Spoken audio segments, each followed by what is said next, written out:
সরকারি জমি তো দখল হয়েছে, সরকারি জমি দখল করে হোটেল, পেট্রোল পাম্প তৈরির অভিযোগ, মারাত্মক অভিযোগ। এই দুর্নীতিতে জড়িত ত্রিমূর্তি এবং এই সুজয় সুমিত দিনের পর দিন সরকারি জমি দখল করে সেখানে দুর্নীতির জাল বিছিয়েছে।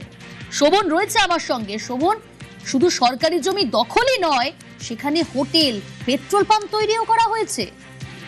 একেবারেই প্রিয়াঙ্কা, একদম যে তথ্য উঠে আসছে সেই অভিযোগকারী একদম প্রকাশ্যেই কিন্তু এই চাঞ্চল্যকর তথ্য দিয়েছেন, যেখানে দেখা যাচ্ছে যে 80 ডেসিমেল জায়গার উপর গত 2014 সালে সেই জায়গাটি সরকারি জায়গা থেকে সেটি মালতী দেবী নামে একজন মহিলার নামে কনভার্ট করা হয় সেই জায়গা, এবং সেই জায়গার মালিক হয়ে যান মালতী দেবী। পরবর্তীকালে সেই জায়গার উপরেই কিন্তু গড়ে ওঠে পেট্রোল পাম্প এবং একটি হোটেল।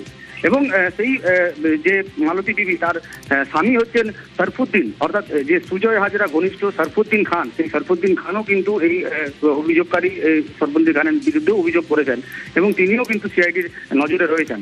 এবং এই যে ঘটনা, এই ঘটনা প্রকাশ্যে আসতেই কিন্তু আবারও কিন্তু নড়ে চড়ে বসেছে প্রশাসন। এবং 2023 সালে যে জায়গাটি মালতী দেবীর নামে ছিল 2014 সাল থেকে, সেই জায়গাটি কিন্তু 2023 সালে পুনরায় রিস্টোর করা হয়, অর্থাৎ ভূমি দপ্তরের তরফ থেকে কিন্তু সেই জায়গাটি 1 নম্বর খতিয়ান হিসেবে সরকারি জায়গা হিসেবে পুনরায় প্রতিষ্ঠা করা হয়। কিন্তু তারপরেও দেখা যাচ্ছে যে সেই জমিতে কিন্তু এখনো পর্যন্ত সেই পেট্রোল পাম্প এবং হোটেল রমরমিয়ে চলছে, অর্থাৎ এখনো পর্যন্ত কিন্তু ফিজিক্যালি সেইগুলোকে কোনো রকম পদক্ষেপ গ্রহণ করা হয়নি, শুধুমাত্র কাগজে কলমে করা হয়েছে। তাই এলাকার যারা মানুষ রয়েছেন তারা কিন্তু চান যে প্রশাসন এটাতে আরো বেশি পদক্ষেপ গ্রহণ করুক, এবং যেভাবে যে জমি জালিয়াতি করে, যে জমি সরকারি জমি যেভাবে জালিয়াতি করা হয়েছে, বিভিন্ন ব্যক্তির নামে করা হয়েছে, সেই জমি পুনরুদ্ধার করুক, এবং এখানে যে পেট্রোল পাম্প বা হোটেল যেগুলো গড়ে উঠেছে সেগুলোর বিরুদ্ধে ব্যবস্থা গ্রহণ করুক প্রশাসন।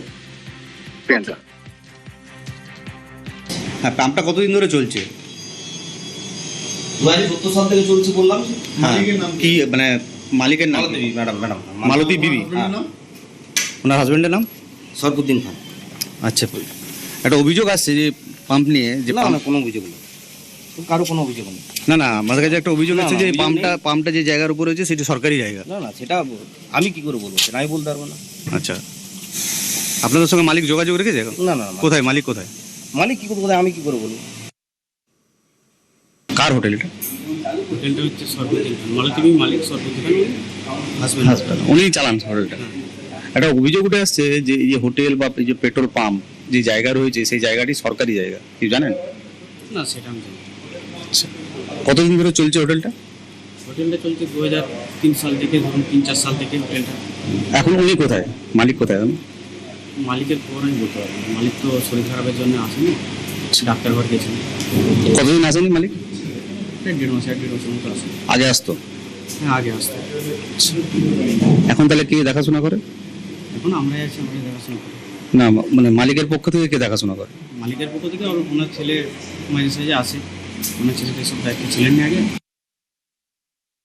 সরকারি জায়গা সব তো টাকার বিনিময়ে চলতে কাজ না, আর এইসব ব্যক্তিরাই তো টাকা খাইয়ে এইসব পেপার তৈরি করছে। সিপিএম ঠিক যাওয়ার শেষ মুহূর্ত আর টিএমসি আসার প্রথম মুহূর্তে, সেই মুহূর্তে করা হয়। টিএমসি তো পুরো ফুল মদতে ছিল এইসব ব্যক্তিদের। এরা এখানে আসতেই এইসব জায়গার পেপার দখলদারি শুরু হয়েছে।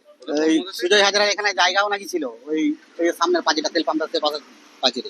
সিবিআই তদন্ত হলে আমরা আমাদের জায়গা ফেরত পেতে পারি। জমি কেলেঙ্কারি মামলায় শালবনী, তাতে সিআইডি তদন্ত নির্দেশ দেওয়া হয়েছে। সিআইডি খুব তৎপরতার সঙ্গে তদন্ত করছেন। যে তৃণমূল নেতা এই জমি কেলেঙ্কারির সঙ্গে যুক্ত আছেন তারা যাতে দৃষ্টান্তমূলক শাস্তি পায়, প্রত্যেকে যাতে সিআইডি তদন্তের আওতায় আসে, তার জন্য আমিও মাননীয় মুখ্যমন্ত্রীকে দাবি জানাবো। অ্যারেস্ট হয়েছে একজন, আরও অনেকেই আছেন, এবং যিনি ভাইপোর আত্মসহায়ক তার বাড়িতেও অনেকবার পুলিশ গেছে তদন্ত সারতে।